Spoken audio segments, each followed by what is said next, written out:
இன்றைய தினம் 2 நாட்களாக நான் டெல்லி சென்று வந்த பிறகு பல்வேறு விமர்சனங்கள் ஊடகத்திலையும் பத்திரிகையிலும் வெளிவந்து கொண்டிருக்கின்றன. நான் கொஞ்சம் விளக்கமாக தெளிவாக இந்த நேரத்தில் தெரிவிக்க விரும்புகிறேன்.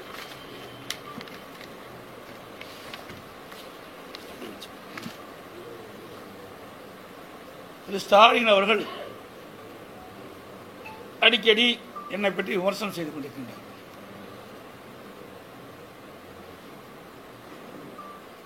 திராவிட முன்னேற்ற கழகம் எதிர்க்கட்சியாக இருந்த பொழுது எப்படியெல்லாம் நடந்து கொண்டார் என்பதை உங்களுக்கு தெரியும். ஆளுங்கட்சியாக திராவிட முன்னேற்ற கழகம் ஆட்சிக்கு வந்த பிறகு யாரை விமர்சனம் செய்தார்களோ அவர்களுக்கு ரத்தன கம்பளம் விரித்து வரவேற்ற காட்சியை ஊடகம் பத்திரிகையும் மக்களிடத்திலே காண்பிக்கப்பட்டது. இன்றைக்கு கேலோ இந்திய விளையாட்டு மிக ஆடம்பரமாக நடத்தி காட்டினார்கள். திராவிட முன்னேற்ற கழக ஆட்சியிலே பாரத பிரதமரை அழைத்து சென்னைக்கு அழைத்து அது நடத்தினார். செஸ் ஒலிம்பியட் விளையாட்டு அதையும் நேரடியாக தமிழ்நாட்டுக்கு பாரத பிரதமரை வரவழைத்து அந்த நிகழ்ச்சியை பிரம்மாண்டமாக நடத்தி காட்டியவர் இன்றைய முதலமைச்சர் ஸ்டாலின் அவர். அதோடு கலைவாணர் அரங்கில் ஆடல் பாடல் நிகழ்ச்சியோடு பல்வேறு திட்டங்களுக்கு அடிக்கல் நாட்டு விழா நடத்தி காட்டியவர் இன்றைய முதலமைச்சர் ஸ்டாலின். ஆக ஆளுங்கட்சியாக இருக்கின்ற பொழுது ஒரு நிலைப்பாடு, எதிர்க்கட்சியாக இருக்கின்றது ஒரு நிலைப்பாடு. திரு ஸ்டாலின் அவர்கள் எதிர்க்கட்சி தலைவராக இருந்த பொழுது மாண்புமிகு பாரத பிரதமர் நரேந்திர மோடி அவர்கள் சென்னைக்கு வந்த பொழுது அவருக்கு திரு ஸ்டாலின் உட்பட அவர் கட்சியை சேர்ந்தவர்கள் கருப்பொடி காட்டினார், கருப்பு பலூன் விட்டார். எதிர்க்கட்சியாக இருக்கின்ற பொழுது இப்படிப்பட்ட நிலைப்பாடு. ஆளுங்கட்சி வந்த பிறகு நான் ஏற்கனவே குறிப்பிட்ட நிலைப்பாடு. அது மட்டும் இல்லை, பாரத பிரதமர் நரேந்திர மோடி அவர்கள் சென்னைக்கு வந்த பொழுது வெள்ளை குடை பிடித்தவர், எதிர்க்கட்சியாக கருப்பு குடை பிடித்தவர். இதுதான் திமுகவுடைய நிலைப்பாடு, இன்றைய முதலமைச்சர் ஸ்டாலினுடைய நிலைப்பாடு. அதே போல அண்மையில் காங்கிரஸ் மாநாடு நெல்லையில் நடைபெற்றது.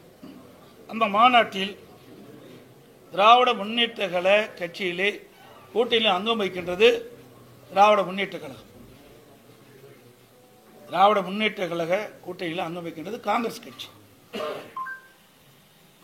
அதனுடைய காங்கிரஸ் கட்சியுடைய பொதுச் செயலாளர் மரியாதைக்குரிய கிறிஸ் சோடங்கர் அவர் பேசுறாரு, அடுத்த ஆண்டு நடைபெற்ற சட்டமன்ற பொதுத் தேர்தலில் 117 இடங்களில் காங்கிரஸ் போட்டியிடுகின்ற சூழ்நிலை ஏற்படும் என்று ஒரு கருத்தை சொல்லியிருக்கின்றார். இலக்கை, அதாவது தமிழ்நாட்டில் அவர் சொன்ன கருத்து, அதாவது பத்திரிகையில் வந்திருக்குது. இந்த நெல்லையில் பேசும்போது அவர் தெரிவித்த கருத்து, தமிழ்நாட்டில் 117 தொகுதிகளை இலக்காக கொண்டு காங்கிரஸ் கட்சி பணியாற்றும் அப்படின்னு சொல்லியிருக்கார். அதோட கடலூர்ல முன்னாள் காங்கிரஸ் கட்சி தலைவர் திரு அழகிரி அவர்கள் பேசுகின்ற பொழுது குறிப்பிட்டார். அதில் அவர் பேசினது வந்திருக்கிற செய்தி, 60 ஆண்டுகளாக ஏதாவது ஒரு கட்சியில் கூட்டணி வைத்து சாரை அவர்கள் குடித்து விடுகிறார்கள். சக்கையை நாங்கள் பார்க்கும் சூழ்நிலை தான் உள்ளது. நாங்கள் அதிக இடங்களில் போட்டியிடுவோம், அரசாங்கத்திலும் ஆட்சியிலும் நாங்கள் பங்கு பெறுவோம் என்பதுதான் காங்கிரஸ் கட்சியின் நிலைப்பாடு. இப்படி அவர் அதை கருத்து சொல்லியிருக்கார். இதை பற்றியெல்லாம் விவாத மேடையிலையும் வரல, ஊடகத்திலையும் வரல.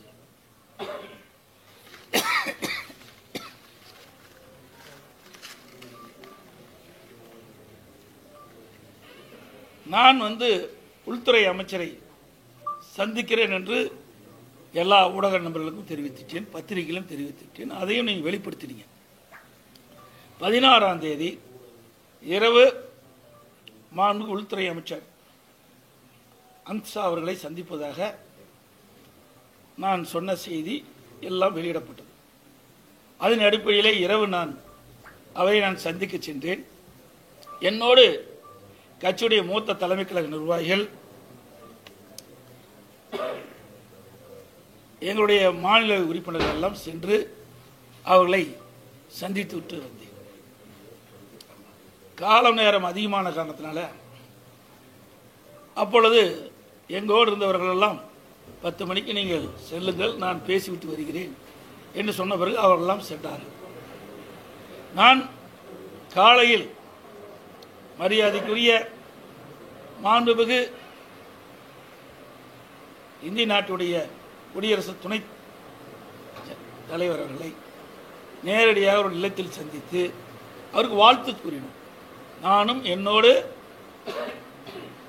எங்களுடைய கட்சி மூத்த நிர்வாகிகள், மாநில உறுப்பினர்களெல்லாம் சென்று அவர்களுக்கு வாழ்த்து தெரிவித்தோம். அப்பொழுதும் நான் அரசாங்க காரில் தான் பயணம் செய்தேன். இதையெல்லாம் திட்டமிட்டு பத்திரிகைகள், ஊடகத்தில் செய்தி வெளியிடுவீர்கள் என்று நன்றாக தெரிந்துதான் தமிழ்நாடு இல்லத்தில் இருந்து அரசாங்கத்துக்கு சொந்தமான காரில் தான் நான் துணை ஜனாதிபதியை சந்தித்து பேசினேன். பிறகு மரியாதைக்குரிய உள்துறை அமைச்சர்கள் இரவிலை சந்திக்கின்ற பொழுதும் நானும் என்னுடைய மூத்த கட்சி நிர்வாகிகளும் என்னுடைய காரிலே, அரசாங்க காரில் தான் நேரடியாக உள்துறை அமைச்சர் வீட்டுக்கு சென்று அவரை சந்தித்தேன். பிறகு சந்தித்து விட்டு அவர்கள் வெளியிலே சென்று விட்டார்கள். பிறகு நான் ஒரு 10-20 நிமிடம் அவர்களிடையே பேசிவிட்டு பிறகு அவர்கள் பல்வேறு பணி இருந்த காலத்தில் உள்துறை அமைச்சர் அந்த பணியை மேற்கொண்டு விட்டார். நான் வீட்டிலிருந்து வெளியில் ஒரு காரில் என் முகத்தை துடைக்கிறேன். அப்பொழுது அதை எடுத்து அரசியல் பண்ணினேன். வெக்கமாகவும் வேதனையாகவும் இருக்கு.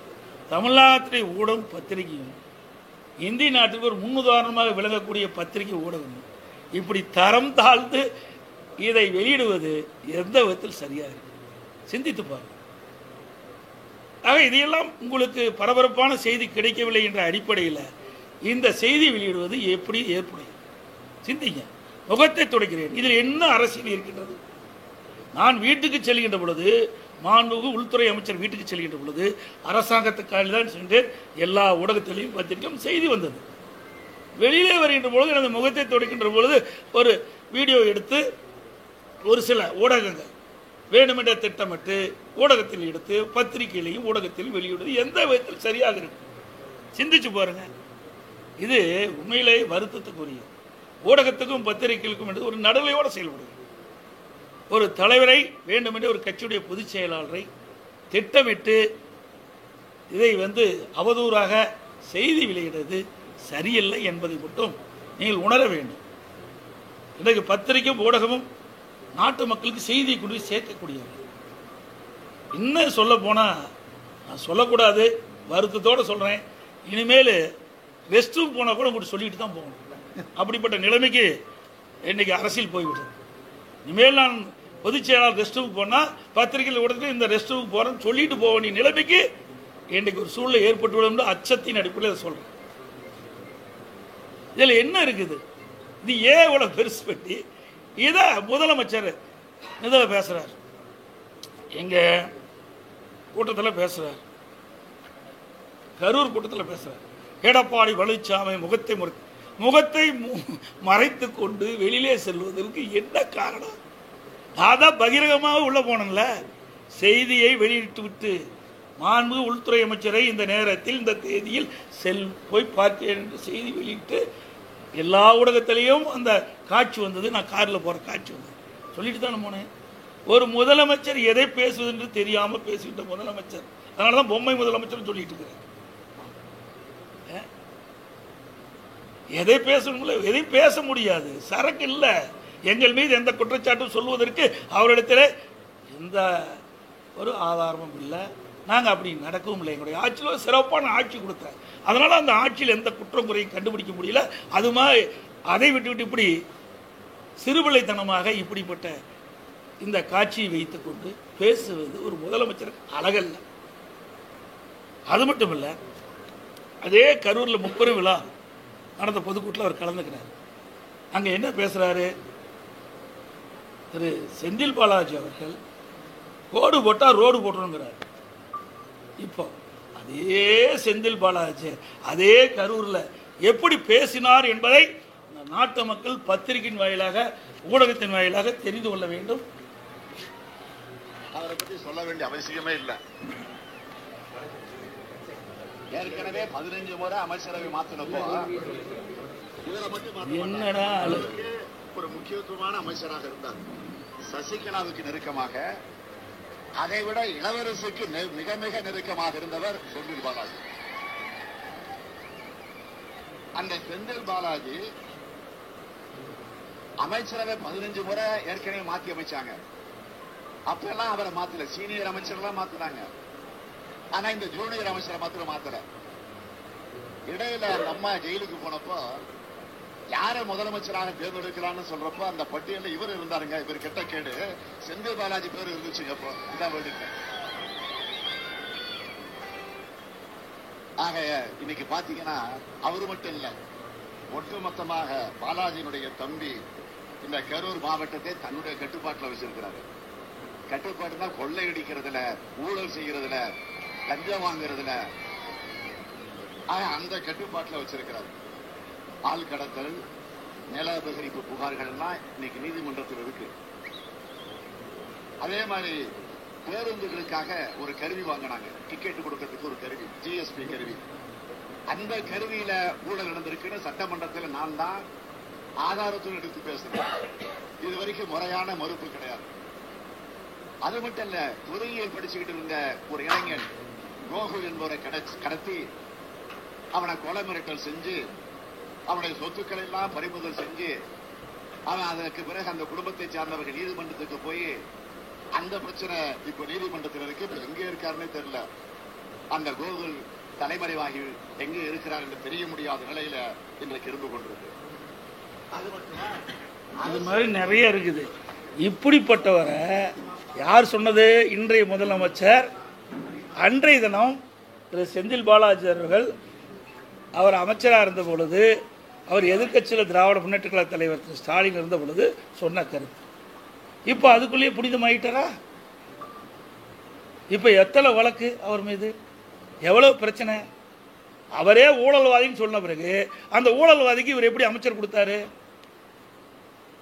நாம சொல்லல, ஸ்டாலின் அவர்கள் சொன்ன கருத்து. நீங்க எல்லா பத்திரிகைகள் வந்து ஊடகத்திலும் வந்திருக்கு, நினைவூட்டத்தான் இதை நான் கொண்டாடுறேன்.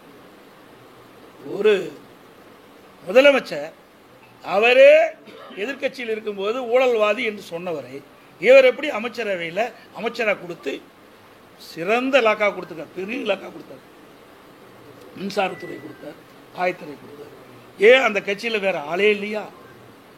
மூத்த தலைவர்களே இல்லையா? கொடுப்பதை கொடுத்து பெறுவதை பெற்றார் திரு செந்தில் பாலாஜி. அது மட்டுமல்ல, இப்படிப்பட்டவர்களையும் எங்களை விமர்சனம் பண்ணுவதற்கு எந்த தகுதியும் கிடையாது, அருகதையும் கிடையாது. ரகுபதி சொல்றார், விசுவாசம் பற்றி சொல்றார். விசுவாசம் என்றால் என்ன விலை என்று கேட்கின்ற ரகுபதி அவர்களே, நீங்க எந்த இடத்துல இருந்து பேசுறீங்க?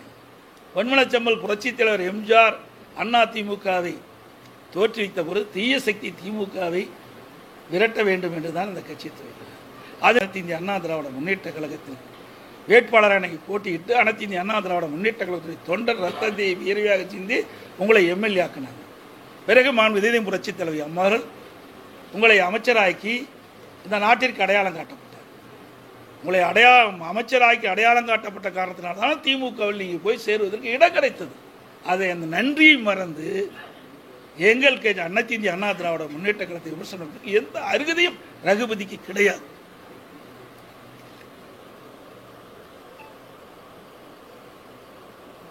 அதே போல இன்றைய தினம் பேசுகிறார் முதலமைச்சர் ஸ்டாலின். ஏதோ நான் முகத்தை மறைச்சிட்டு வந்த மாதிரி பேசுகிறேன். முகத்தை மறைக்க வேண்டிய அவசியம் எனக்கு எல்முனை அளவும் இல்லை. முகத்தை துடைத்தே நீங்கள் பத்திரிகையில் அதை சரியான முறையில் எடுத்து காண்பிக்கிற விதமாக காண்பித்து விட்டீர்கள். அது ஒரு விருப்பான செய்தியை உங்கள் பத்திரிகை வேண்டும் என்று எடுத்ததாக தான் நான் பார்க்கின்றேன். இதே ஸ்டாலின் அவர்கள் நான் பெரும்பான்மையை நிரூபிக்கின்ற பொழுது சட்டை கிழித்து கொண்டு வெளியிலே வந்து ஆர்ப்பாட்டம் நடத்தினார். உங்களுக்கு நன்றாக தெரியும். யார் சட்டை கிழித்து கொண்டு வருவார்கள்? மனநிலை பாதிக்கப்பட்டவர் தான் சட்டை கிழிச்சிட்டவர். அப்படிப்பட்ட நிலையில் வந்தவர் என்னை பற்றி பேசுவதற்கு எந்த விதமும் தார்மீகம் கிடையாது. அதோட பத்திரிகையாளர்களை ஊடக நண்பரை நான் கேட்டுக்கொண்டேன். எல்லாம் அண்ணா திமுகவில் நான் இரும்புனா விவாதம் மேடை, தும்புனா விவாதம் மேடை, அது ஒரு ஆர்கியூமெண்ட் வச்சு பேசிகிட்டு இருக்கிறீங்க. ஆளுங்கட்சியா இருக்கு போல, முதலமைச்சா இருக்கு போது தான் பேசுறீங்க. எனக்கு எதிர்கட்சியா இருக்கு. சும்மா 8 ஆண்டு காலம் என்னை பற்றியே இந்த ஊடகத்திலையும் பத்திரிகைகளும் நீங்கள் விவாத மேடையில் வச்சும் பத்திரிகைகளையும் ஒளிபரப்பிலையும் பண்ணிட்டு இருக்கிறீங்க. அதுக்கு நான் நன்றி தெரிவிச்சுக்கிறேன். ஏன்னா எல்லாத்துக்கும் என்னை அடையாளம் காட்டிட்டீங்க, பரவாயில்ல, நன்றி. ஆனால் எவ்வளவு பெரிய பிரச்சனை நடந்தது. கிட்னி முறைகேடு நடந்திருக்கு.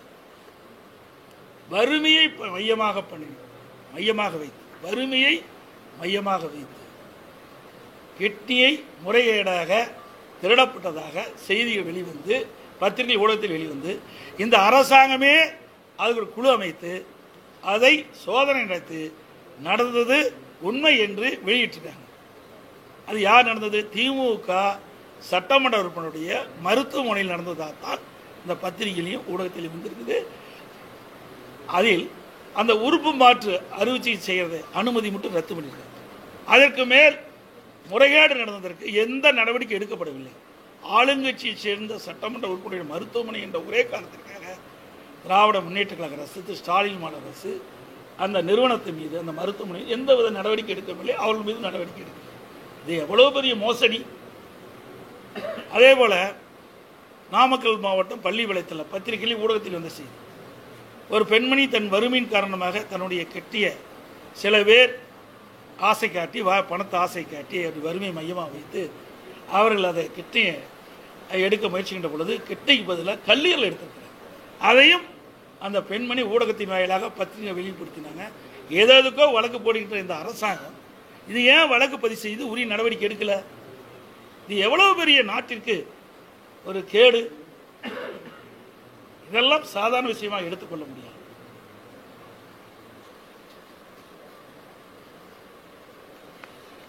அது மட்டுமல்ல, மாண்புமிகு உள்துறை அமைச்சரை சந்தித்து இன்றைக்கு தேசத்திற்காக பாடுபட்டவர், தேசத்துக்காக உழைத்தவர், அப்படிப்பட்ட அவர்களுக்கு மரியாதை செலுத்த வேண்டும் என்ற அடிப்படையில் பாரத ரத்னா விருது வழங்க வேண்டும் என்று நானும் என்னுடைய மூத்த கட்சி நிர்வாகிகளும் மாநில உறுப்பினர் ஒன்றாக சேர்ந்து உள்துறை அமைச்சரும் கடிதம் கொடுத்தோம். அதற்காக நாங்கள் முன்னெடுப்பு கொடுத்தோம். அதோட இந்த அடிக்கடி பத்திரிகைகள் ஊடகத்தில் வர செய்தி தயவுசெய்து அதை தவிர்க்க வேண்டும். ஏன்னா பல முறை சொல்லிட்டேன். ஆனால் தொடர்ந்து அதையே நீங்கள் அரைச்சமாகவே அரைச்சிட்டு இருக்கீங்க. ஐடிசி ஹோட்டலில் அனைத்து இந்திய அண்ணா திராவிட முன்னேற்ற கழகம் பாரதிய ஜனதா கூட்டணி அமைச்ச பிறகு மாண்பு உள்துறை அமைச்சர் தெளிவுபடுத்துகிறார். அனைத்து இந்திய அண்ணா திராவிட முன்னேற்ற கழகத்தில் உள்கட்சி விவகாரத்தில் நான் தலையிட மாட்டேன். எல்லா பத்திரிகைகளும் ஊடகத்தில் வந்திருக்குது, என்கிட்ட ஆதாரமும் இருக்குது. அப்படி பேசிய பிறகு மீண்டும் மீண்டும் இவர் அழைச்சி பேசுகிறாரு, அவர் அழைச்சி பேசுகிறார். இதையெல்லாம் தயவு செய்து விட்டு நானும் தெளிவுபடுத்தி விட்டேன். அப்படி எந்த பேச்சுவார்த்தையும் நான் நடத்தவில்லை அவரோடு. அவரும் எங்களோட உள்கட்சி விவகாரத்தை தலையிடவில்லை. இதுக்கு முற்றுப்புள்ளி வைத்து விட்டேன். மீண்டும் யாரும் தயவு செய்து அருள் கூர்ந்து பத்திரிகையாளர் ஊடக நண்பர்களும் இந்த செய்தியை வெளியிட வேண்டாம் என்று அன்போடு கேட்டேன். அவர்களும் சொல்லிவிட்டார், நானும் சொல்லிவிட்டேன். இதோடு முடிந்து விட்டது. இதை அரைத்தமாகவே தொடர்ந்து உங்களுக்கு விருப்பமான செய்தி கிடைப்பதற்கு நாங்கள் எங்களை பயன்படுத்த வேண்டாம் என்று அன்போடு இந்த நேரத்தில் கேட்டேன். உள்துறை அமைச்சர்களை சந்தித்து பேசுகின்ற பொழுது நான் எழுச்சி பயணத்தை மேற்கொண்டிருந்தேன். இந்த எழுச்சி பயணம் மிகச் சிறப்பாக இருக்குது, பாராட்டினார். ஏன்னா அவர் ஊடகத்தை பார்த்துட்டு இருக்கார். அதை பார்த்து சிறப்பாக இருக்குது, எத்தனை தொகுதிக்கு போனீங்க, எப்படிலாம் இருக்குது, மக்களுடைய உணர்வு என்பதையெல்லாம் எங்களுடைய பேச்சுவார்த்தையில் நாங்கள் பேசணும் என்பதையும் இந்த நேரத்தில் தெரிவித்துக் கொள்கின்றேன்.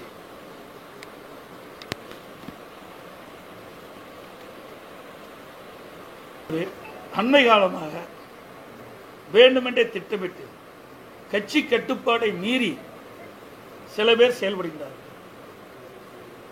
மாண்பு அம்மா காலத்திலும் சரி, அம்மா மறைவுக்கு பிறகு சரி, யாரும் கட்சி கட்டுப்பாட்டை மீறினால் தலைமை அவர்கள் மீது ஒழுங்கு நடவடிக்கை எடுக்கணும். அதன் பேரில் தான் நாங்கள் சில நடவடிக்கையை நாங்கள் எடுத்திருக்கிறோம்.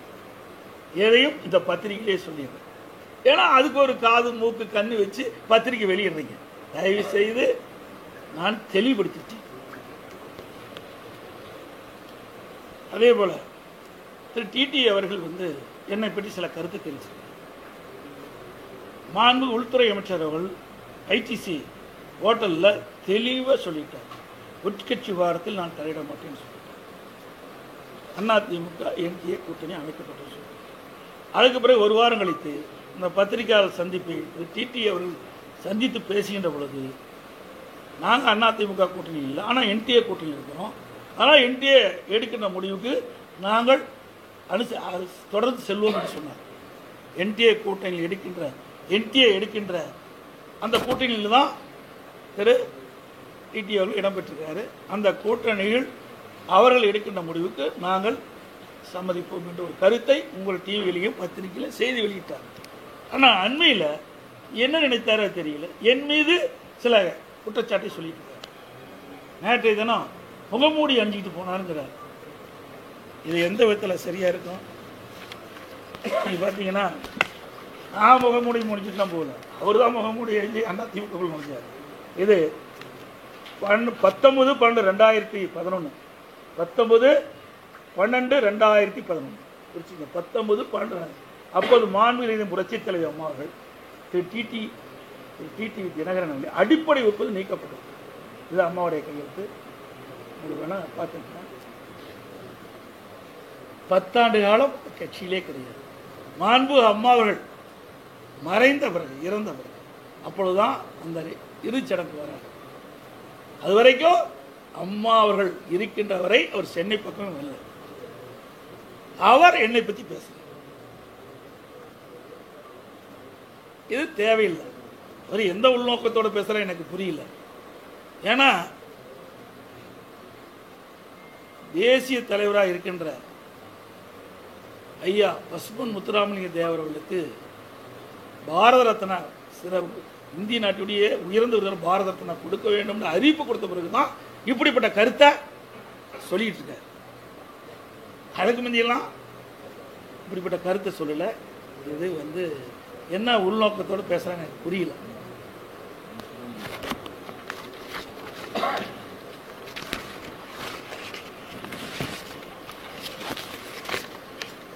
அதோட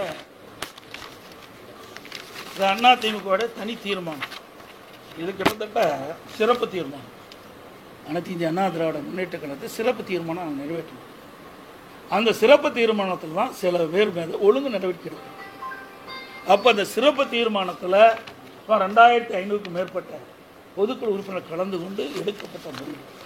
அதில் அந்த தீர்மானத்தில் சொல்லுவது, கழக அடிப்படை உறுப்பினர் உள்ளிட்ட அனைத்து பொறுப்புகளிலிருந்தும் நீக்கி வைப்பதோடு இன்று முதல் கழக உடன்பிறப்புகள் யாரும் மேற்கண்டவர்களுடன் எவ்வித தொடர்பும் வைத்துக் கொள்ளக்கூடாது என்றும் இந்த பொதுக்குழு தீர்மானம் நிறைவேற்றும். பொதுக்குழு நிறைவேற்றும்.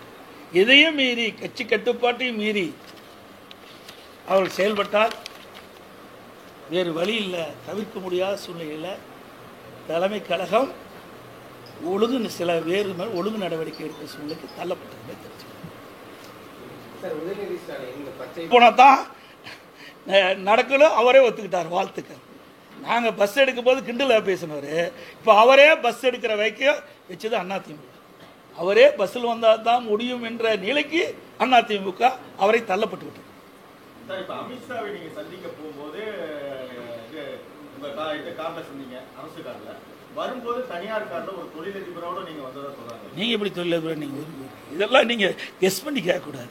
அதாவது ஒருவர் போகிறது வர்றது இதையெல்லாம் நீங்கள் இங்கிருந்து போகிறீங்க, நீங்கள் யாரோட பொண்ணு கேட்டேன்னா இங்கே வர்றது தான் பார்க்கணும். உள்துறை அமைச்சரை சந்திப்பதை மட்டும்தான் நீங்கள் கேட்கணும். அதுக்கு பிறகு அவள் கால நேரம் ஆகின்ற பொழுது இருக்கின்றவர்கள் சாப்பாட்டுக்கு போகணும், அவங்களுக்கு ஏற்பாடு பண்ணியிருக்கிறாங்க. அவர்கள் போய் நீங்கள் போய் சாப்பிடுங்க, நேரம் ஆகுது. அவர் சில டிஸ்கஷன் இருந்தார். அதை முடித்த பிறகு என்னை அழைத்து பேசுவதாக சொன்னார். அதனால் நீங்கள் நேரம் எந்த நேரம் முடியும்னு தெரியாது, அதனால் நீங்கள் வீட்டுக்கு போகணும். நான் கார் இல்லை, நான் இவர்களை போய் பல கார் என்கிட்ட கிடையாது. நாங்கள் தான் அரசாங்கம், அதுதான் ஏற்கனவே நீங்கள் தான் தெரியுமே, இந்த காரில் மாதிரி போனாங்க. அந்த கார் இல்லாத காரணம் கிடைக்கிற காரில் போக வேண்டியதுதான். நான் அவர்கள் மாதிரி பெரிய தொழிலதிபர் கிடையாது. அவர்கள் மாதிரி ட்ரெஸ்ட்டில் பல கோடி பல்லாயிரக்கணக்கான கோடி எனக்கு கிடையாது. அதனால் அதனால தான் நீங்கள் இதெல்லாம் செய்யணும்னு சொல்லி தான் அரசாங்க காரில் எடுத்துகிட்டு போனேன். புரியுதுங்களா?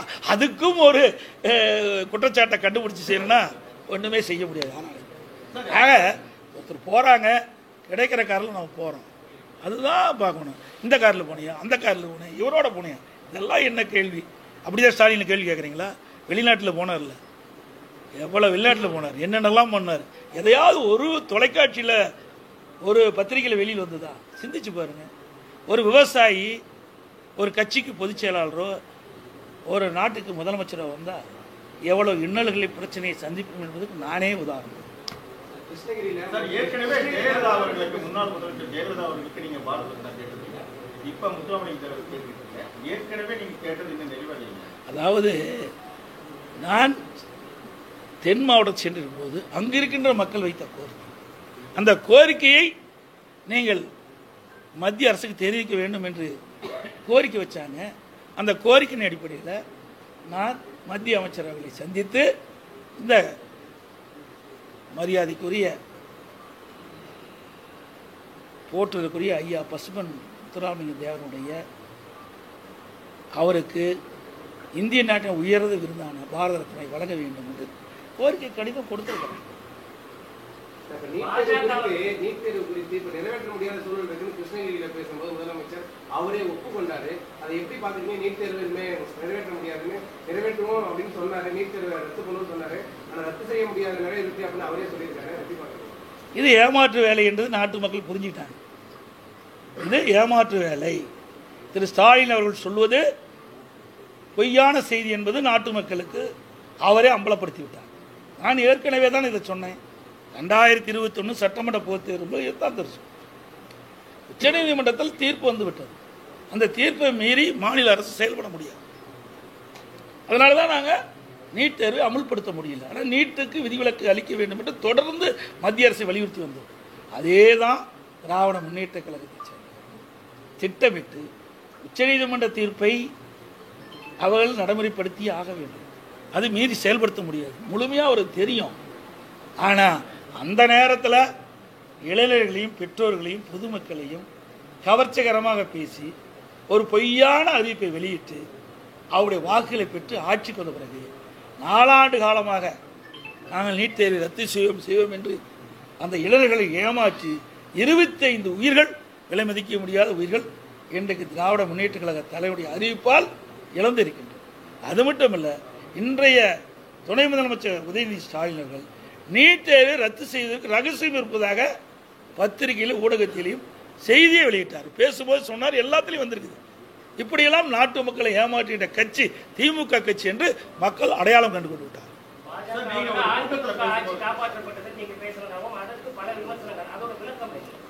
ஏங்க, நான் ஆட்சி பொறுப்பேறும் போது உங்கள் ஊடகம் கூட தானே பேசுனீங்க, எல்லாரும் சேர்ந்து தானே என்னைய எவ்வளவு பண்ணீங்க.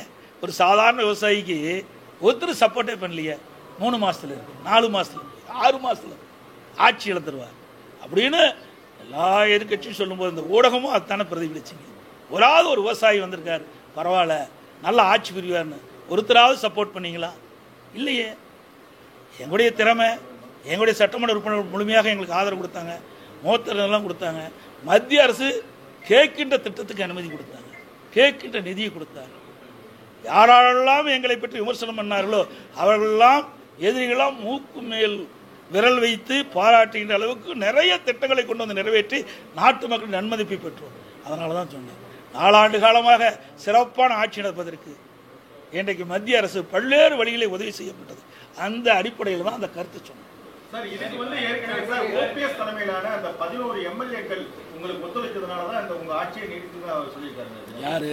தினகரன். அப்புறம் 18 பேர் அதை கூட்டிகிட்டு போனார், அதை பற்றி கேட்கலையே. அதையும் கேட்கணும்ல, ஒருதலை பட்சம் நீ கேட்கல. இந்த ஆட்சி கவிழ்ப்பதற்கு 18 பேரை, இந்த பிள்ளை பிடிக்கிற கூட்டம் மாதிரி 18 பேரை அவருடைய வீக்னஸை பயன்படுத்தி நீங்கள் அழைச்சிக்கிட்டு போய் எங்கள் ஆட்சியை கமுக்கு நினச்சிங்களா? அதை நீங்கள் சொல்ல மாட்டேங்கிறீங்களே. அதாவதுங்க, அரசியல் என்பது அவ்வப்போது ஏற்படுகிற சூழ்நிலை கேட்டதாக தான் எல்லா கட்சியும் இருக்குது. இதே திராவிட முன்னேற்ற கழகம் என்ன சொன்னாங்க? எமர்ஜென்சி கொண்டு வருகின்ற பொழுது கடுமையாக விமர்சனம் பண்ணாங்க காங்கிரஸ் கட்சி. அதோட மிசா சட்டத்தில் நாங்கள்லாம் கைது செய்யப்பட்டோம். அதெல்லாம் யாருடைய காலம்? காங்கிரஸ். அப்பொழுது கடுமையாக காங்கிரஸ் மத்தியில் ஆட்சி பொழுது மாநிலத்தில் ஆட்சி செய்த திமுக கடுமையாக பாதிக்கப்பட்டது. அவரோட குடிசையில் இரண்டாவது, இன்றைக்கு அவள் கூட்டணி காங்கிரஸும் திமுகவும் கூட்டணி பிரச்சனை வருகின்ற பொழுது ரெய்டு விட்டாங்க. அறிவாலயத்தில் மேலே ரெய்டு நடந்துகிட்டு இருக்குது, சிபிஐ இடி ரெய்டு நடக்குது. கீழே மிரட்டி அவருடைய ஒப்பந்தத்தில், கூட்டணி ஒப்பந்தத்தில் கையெழுத்து வாங்கினாங்க. நாங்களாம் அப்படி இல்லைங்க, நான் தான் தெளிவாக சொல்லிட்டேன். அதாவது அரசியல் சூழ்நிலைக்கு தகுந்த மாதிரி எல்லா கட்சிகளுமே கூட்டணி. அது இன்றைக்கு இல்லை, எல்லா இந்தியா முழுவதும் அப்படித்தான் இருக்குது, தமிழ்நாடு மட்டும். அந்த அடிப்படையில் அனைத்து இந்திய அண்ணா திராவிட முன்னேற்ற கழகத்தை பொறுத்த வரைக்கும் வெற்றி பெற்று ஆட்சி அமைக்க வேண்டும். அது எல்லா கட்சிக்கும் இருக்கின்றது. அது அண்ணா திமுக செய்யும். அதாங்க நான் சொல்லிட்டேனே, நாங்கள் கொடுத்துருக்குறோம், அதெல்லாம் ஏற்கனவே சொல்லிட்டு தான் இருக்கிறோம். ஆனால் அந்த கொடுக்கின்ற நிலையில் மத்திய அரசாங்கம் அதை பரிசீலிப்பு தான் சொல்லிக்கிறேன்.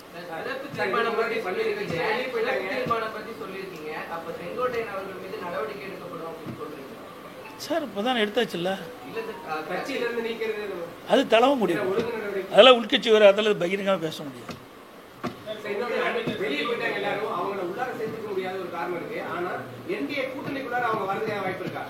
இதெல்லாம் உட்கட்சியில் பேச வேண்டியது, இதெல்லாம் இது மாதிரி பகிரங்கமாக பேசலாம் முடியாது. அதான் இல்லைன்னு நான் சொல்லிட்டேனே, நான் தான் தெளிவாக சொல்லியாச்சு, அவரும் தெளிவாக சொல்லிவிட்டார். மீண்டும் மீண்டும் இதே கேள்வி ஏன் கேட்டுட்டு இருக்கீங்க? அரைச்சமாவே அரைக்கக்கூடாது என்று இப்போ தான் நான் சொன்னேன். சொல்லி நாங்கள் தெளிவாக சொல்லி சார், நாங்கள் தான் நீங்கள் சந்திக்கிறது இதுதான் பேசுவானே, எப்படி உங்களுக்கு தெரியும்? நீங்களா ஒரு கற்பனை கேட்குறீங்க, யாரோ சொல்லிக் கொடுக்குறது வந்து இங்கே வந்து பேசுகிறீங்க. இது வேண்டாம். நான் தான் தெளிவாக சொல்லிட்டேன். அண்ணா திமுகவுக்கு நான் இருக்கிறேன், பாரதிய ஜனதா கட்சிக்கு மாண்புமிகு உள்துறை அமைச்சிருக்காரு. அவர் சொல்லுவதுதான் இறுதி, நான் சொல்லுவதுதான் இறுதி. போதுமா? இன்னும் இதுக்கு மேலே விளக்க வேணுமா? சமூக ஆர்வலர்கள் பேரூராட்சி தொடர்பாக ஊழல் வெளியே வழக்கு தொடர்பாக மாவட்ட ஆட்சியர் புகார் கொடுத்ததுனால அவர் படுகொலை செய்யப்பட்டிருக்காங்க. திமுக பேரூராட்சி தலைவர் கைது செய்யப்பட்டிருக்காங்க. தொடர்ந்து சமூக நீ அவரை கேளுங்க, அவரை கேட்க வேண்டிய கேள்வி என்னை கேட்டேன், எனக்கு என்னது? அதாங்க எனக்கு என்னை கேட்க வேண்டிய கேள்வி கேளுங்க, அவரை கேள்வி கேட்கறது அவரை கேளுங்க.